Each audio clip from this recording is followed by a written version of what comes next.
Assalamualaikum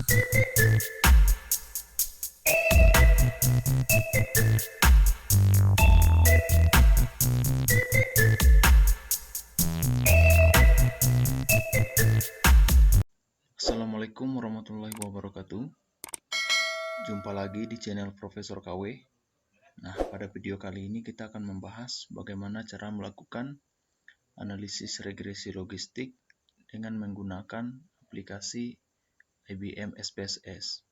Nah, sebelum kita masuk ke praktiknya, terlebih dahulu akan kita bahas konsep daripada analisis regresi logistik itu sendiri. Nah, pada umumnya, dalam sebuah model regresi yang terbentuk, itu terdiri dari variabel X, kemudian variabel Y. Nah, adapun syarat untuk melakukan analisis regresi linear, yang pertama, data haruslah lulus uji asumsi klasik. Kemudian, data juga harus bersifat interval.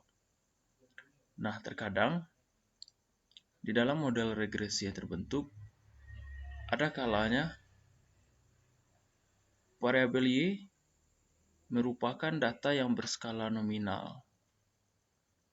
Nah, oleh karena itu, untuk kita lakukan analisis regresi linear, hal tersebut tidaklah dianjurkan karena sudah menyalahi syarat pada analisis regresi linear itu sendiri. Nah, apa yang dimaksud dengan data berskala nominal? Data berskala nominal ini adalah data yang tidak mengenal urutan. Nah, oleh karena itu, kalau kita ingin melakukan regresi linear juga, maka data tersebut haruslah kita intervalkan. Nah, terkadang data nominalnya ini bersifat biner atau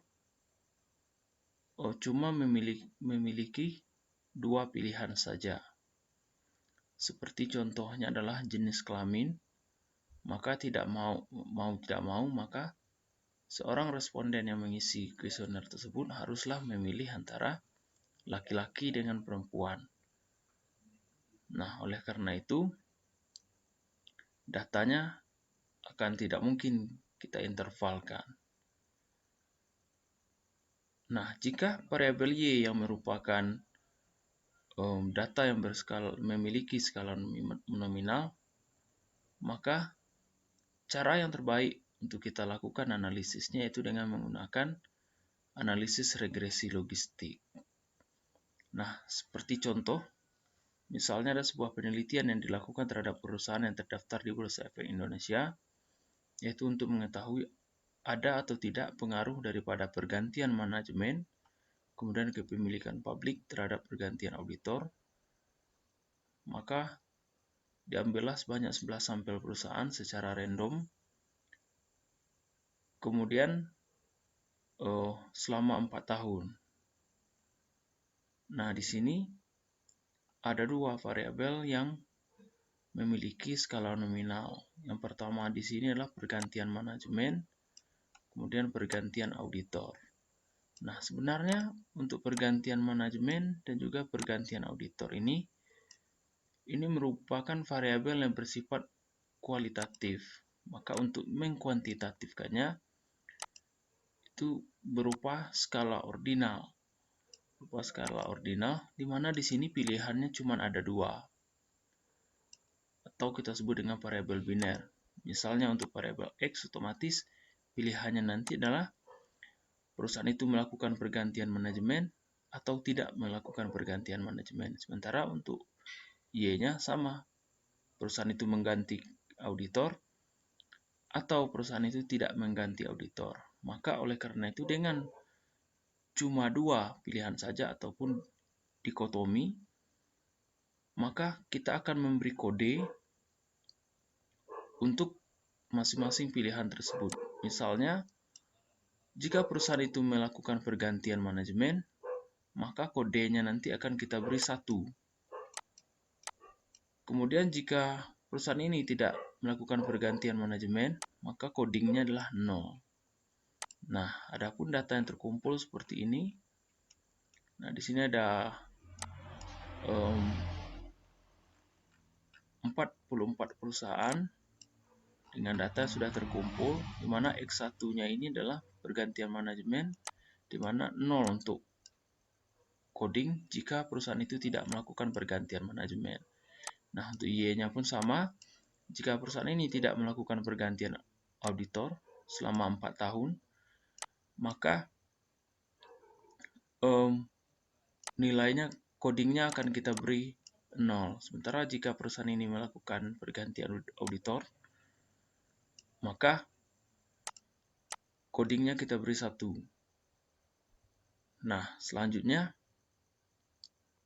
untuk mengolah data tersebut, kita masuk ke aplikasi SPSS-nya. Nah, seperti ini. Oke. Nah, untuk di kolom nama, di sini kita isi dengan X1, X2, kemudian Y. Kemudian di labelnya X1 kita beri nama variabelnya dengan pergantian manajemen, X2 dengan kepemilikan publik, dan Y-nya adalah pergantian auditor. Nah, kemudian untuk pengukurannya di sini, nah kita sesuaikan untuk X1 dan juga Y ini tadi berskala nominal, maka di sini kita ganti skalanya menjadi skala nominal. Sementara X2-nya ini kita ganti dengan scale. Nah, langkah selanjutnya di sini kita klik values untuk X1 dan juga Y. Nah, di value-nya kita isi dengan 0. Labelnya adalah tidak mengganti manajemen ataupun ya tidak mengganti manajemen. Oke, kemudian 1 mengganti manajemen.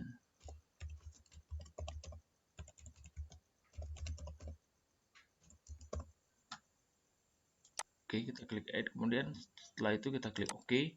Nah, lakukan cara yang sama untuk variabel Y-nya. 0 untuk tidak melakukan pergantian auditor. Kemudian satunya melakukan pergantian auditor. Oke. Klik add, kemudian kita klik OK. Nah, di data view di sini tinggal kita input aja datanya. Kemudian untuk desimal di sini untuk X1 dan juga Y bisa kita rubah menjadi 0 saja, sementara X2 yang merupakan data berskala interval seperti ini. Nah, di sini ada dua angka setelah koma, ada dua desimalnya. Maka untuk di SPSS di sini kita buat desimalnya di sini 2. Nah, kemudian tinggal kita input data aja seperti ini. Nah, di sini ada 44 perusahaan. Nah, langkah selanjutnya adalah setelah kita melakukan input data, langkah selanjutnya kita akan menganalisis data. Nah, caranya adalah kita klik analyze, kemudian regression, binary logistik seperti ini. Analyze, regression, kemudian di sini kita pilih binary logistik. Nah, kemudian untuk kolom dependen kita isikan dengan variabel Y, sementara untuk variabel X semuanya kita masukkan ke covariates. Nah, selanjutnya kita klik option. Nah, kita centang classification plots, kemudian Hosmer and Lemeshow goodness of fit, kemudian bisa juga kita centang correlation of estimates, kemudian iteration history. Nah, abaikan saja pilihan lain, kemudian kita klik continue, kemudian kita klik OK. Nah, kita tunggu beberapa saat. Nah, outputnya sudah muncul seperti ini. Oke. Nah, di sini tidak semua variabel yang akan kita gunakan, tidak semua tabel yang kita gunakan, tetapi tergantung kebutuhan kita saja. Nah, di sini saya sudah merekapnya semuanya. Nah, yang pertama yang akan kita analisis yaitu adalah tabel Hosmer and Lemesow test. Nah, tujuan untuk kita menganalisis tabel Hosmer and Lemesow test ini adalah untuk menilai kecocokan model. Nah, kalau di regresi linear itu sama dengan uji F. Jadi model yang kita masukkan fit ataukah tidak dengan variabel yang kita masukkan fit atau tidak dengan model yang terbentuk. Nah, di sini kita memperoleh nilainya Hosmer and Lemesow ini adalah 0,074. Nah, dimana kita membuat hipotesis yaitu H0-nya adalah model yang terbentuk cocok dengan data pengamatan. Kemudian HA-nya adalah model yang terbentuk tidak cocok dengan data pengamatan. Nah, dasar pengambilan keputusannya adalah jika nilai signifikansi Hosmer and Lemesow test ini besar daripada 0,05 ataupun alfa penelitian, maka H0 diterima. Yang artinya adalah model yang terbentuk cocok dengan data pengamatan. Nah, tetapi kalau nilai signifikan Hosmer and Lemesow test ini kecil daripada 0,05, maka HA diterima. Artinya model yang terbentuk tidak cocok dengan data pengamatan. Nah, dari tabel tersebut, dari tabel Hosmer and Lemesow test ini, terlihat nilai signifikannya 0,074, artinya besar daripada 0,05, maka kita akan menerima H0 yang artinya model sudah cocok dengan data observasi sehingga model regresi logistik ini layak untuk digunakan dalam tahap selanjutnya. Nah, kemudian tabel yang kedua yang akan kita analisis yaitu adalah tabel iteration history dan juga tabel model summary. Nah, di sini dapat kita lihat nilai min 2 log likelihood. Di sini ada 2. Nah, kemudian dari step 0 di sini, ini tabel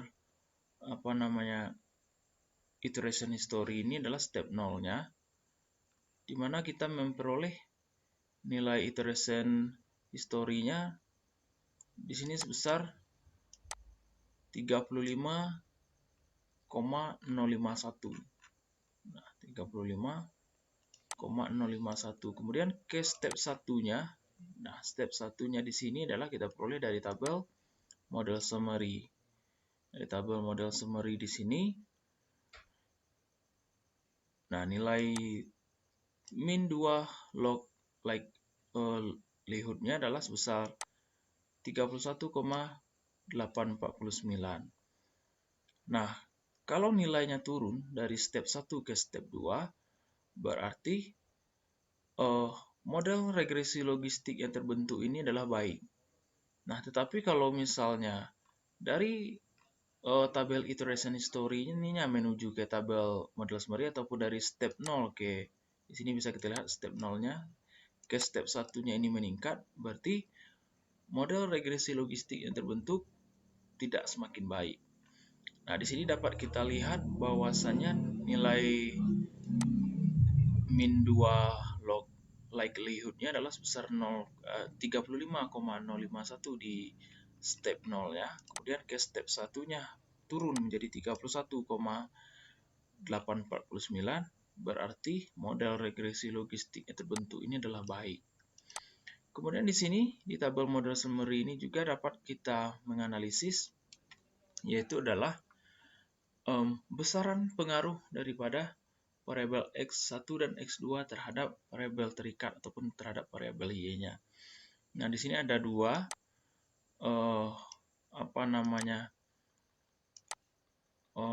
nilai yang dihasilkan. Di sini ada nilai Cox and Snell R-square, kemudian dan juga Nagelkerk R-square. Nah, di sini kita melihat fokus melihat ke nilai Nagelkerk R-square-nya. Di sini kita peroleh nilainya 0,128. Nah, 0,128 ini jika kita kalikan dengan 100%, maka nilai yang kita hasilkan adalah 12,8%. Artinya apa? Pengaruh daripada variabel bebas, dalam hal ini variabel X1 dan X2 terhadap variabel Y adalah sebesar 12,8%. Nah, artinya apa? Dalam hal ini, pergantian manajemen dan juga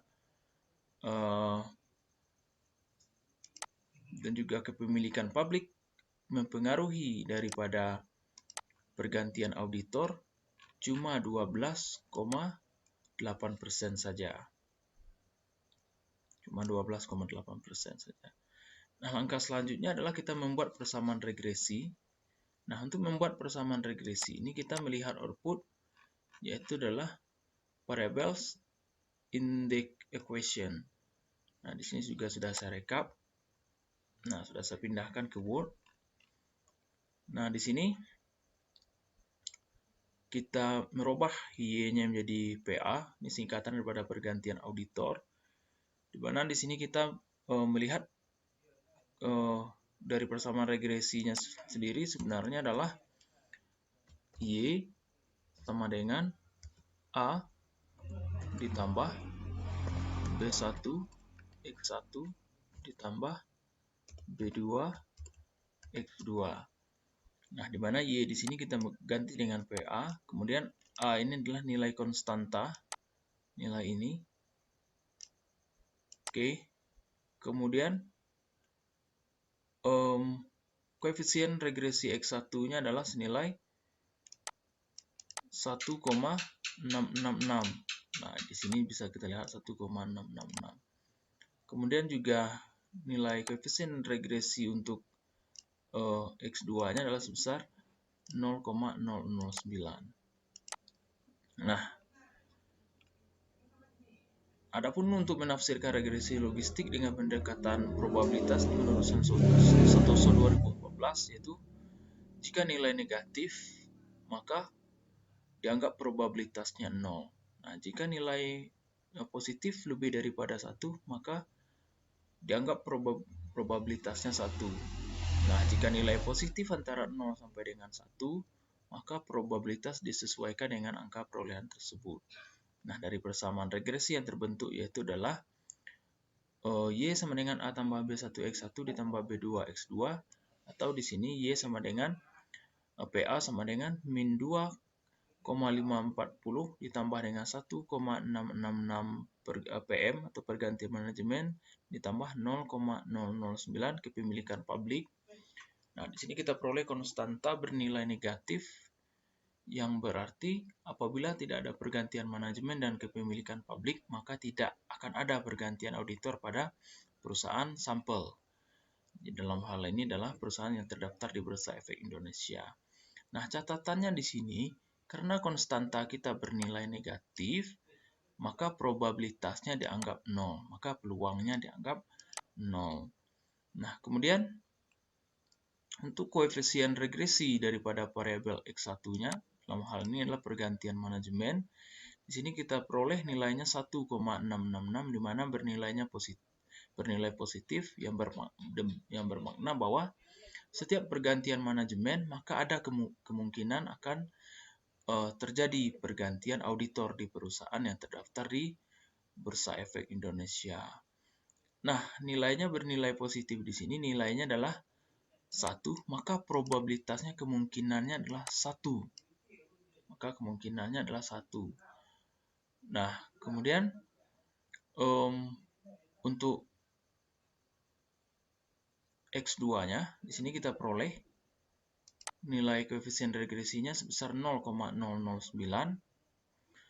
Ini juga bernilai positif yang bermakna jika setiap terjadi peningkatan kepemilikan publik akan ada kemungkinan terjadi pergantian auditor di perusahaan yang terdaftar di Bursa Efek Indonesia. Nah, nilainya di sini yaitulah 0,009. Ini berada di antara 0 sampai dengan 1, maka probabilitasnya adalah 0,009. Nah, langkah selanjutnya itu adalah melakukan uji hipotesis. Nah, untuk melakukan uji hipotesis, kita masih berpedoman juga pada tabel variables in the equation, yaitu dengan melihat nilai signifikansi yang ini. Nah, dasar pengambilan keputusannya yaitu sama dengan regresi linear pada umumnya, yaitu adalah jika nilai signifikan ini kecil daripada alfa, maka